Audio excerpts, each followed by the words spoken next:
ఇప్పటి వరకు నేను ఇష్టపడ్డ మనిషిగా చూసిన మిమ్మల్ని నన్ను ప్రేమించిన మనిషిగా చూడాలని ఉంది. అందరికీ నమస్కారం. ఇంకా ఆలస్యం చేయకుండా అమ్ము నెక్స్ట్ పేజ్ లో ఏం రాసుకుందో చెప్తాను వినండి. ఇవాళ కూడా మీరు రాలేదు. కనుక్కుంటే బామ్మని తీసుకొని శ్రీరంగం వెళ్లారని తెలిసింది. అక్క కలిసింది. ఏం ఆలోచించావురా? రేపు శ్రీ వస్తారు, నిన్ను కలుస్తారేమో. నువ్వు స్ట్రాంగ్ గా చెప్పగలవు కదా నీకు ఆలోచన లేదని అంటూ నేను చెప్పని సమాధానంని అదే పరిష్కారం అన్నట్లు చెప్తూ, ఏంటో ఎప్పుడూ ఇలా లేదు. ఇంట్లో వాతావరణం మారిపోయింది. ఎవ్వరూ సంతోషంగా లేరు. ఇవాళ అత్తయ్య కూడా నిన్ను కలిసి మాట్లాడడానికి వస్తాను అన్నారు. నాతోనా? ఎందుకక్క? ఆ అవసరం ఏముంది? నేను చెప్పారా నీకు ఇష్టం లేదని? శ్రీ ఏం పేచీ పెడతాడో అని వాళ్ళ భయం వాళ్ళకు ఉంటుందిగా. నిన్ను ఒకసారి కలిసి గట్టిగా చెప్పాలనుకుంటున్నారు.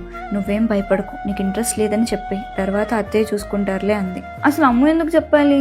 అలా కిందకి వస్తుండగా చైర్మన్ సార్ కారిడార్ లో కనిపించారు. విష్ చేద్దామా వద్దా అని ఆలోచిస్తుండగా చాలా క్యాజువల్ గా మార్నింగ్ మా అని సారే విష్ చేశారు. వయస్సుతో వచ్చిన మెచ్యూరిటీ ఏమో అనిపించింది. ఆఫ్టర్నూన్ వాష్రూమ్కి వెళ్ళి వచ్చేలోపు నిన్ను మ్యామ్ రమ్మంటున్నారట, చైర్మన్ సార్ రూమ్ లో ఉన్నారట, అటెండర్ చెప్పి వెళ్లారు అన్నారు. కంగారుతో అక్క వాళ్ళ బ్లాక్కి వెళ్ళి అక్కతో చెప్పా, మ్యామ్ రమ్మంటున్నారట, నాకు చాలా భయం వేస్తుంది అక్క, నా వల్ల వాళ్ళకి ఏం ఇబ్బంది కలగదని నా మాటగా నువ్వే చెప్పే అక్క ప్లీజ్ అంటే, సరే సరే కూల్, నేనే చెప్పొస్తాలే, నువ్వు కంగారు పడకు అంది. తర్వాత ఒక 40 minutesలో మ్యామ్ కార్లో వెళ్ళిపోతూ కనిపించారు. మీరెప్పుడు వస్తారు స్వామి? ఈ విషయం పక్కన పెడితే ఇప్పటి వరకు నేను ఇష్టపడ్డ మనిషిగా చూసిన మిమ్మల్ని నన్ను ప్రేమించిన మనిషిగా చూడాలని ఉంది. ఇంకెన్ని రోజులు?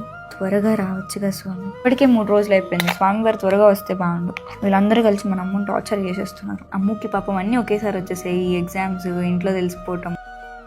ఏదేమైనా స్వామి గారు వచ్చిన తర్వాత ఎలా రియాక్ట్ అవుతారనే నాకు చాలా ఎక్సైటింగ్ గా ఉంది. అది తెలియాలంటే నెక్స్ట్ పేజ్ చదవాల్సిందే. మరో పేజీతో మళ్ళీ కలుసుకుందాం. ఇక సెలవు.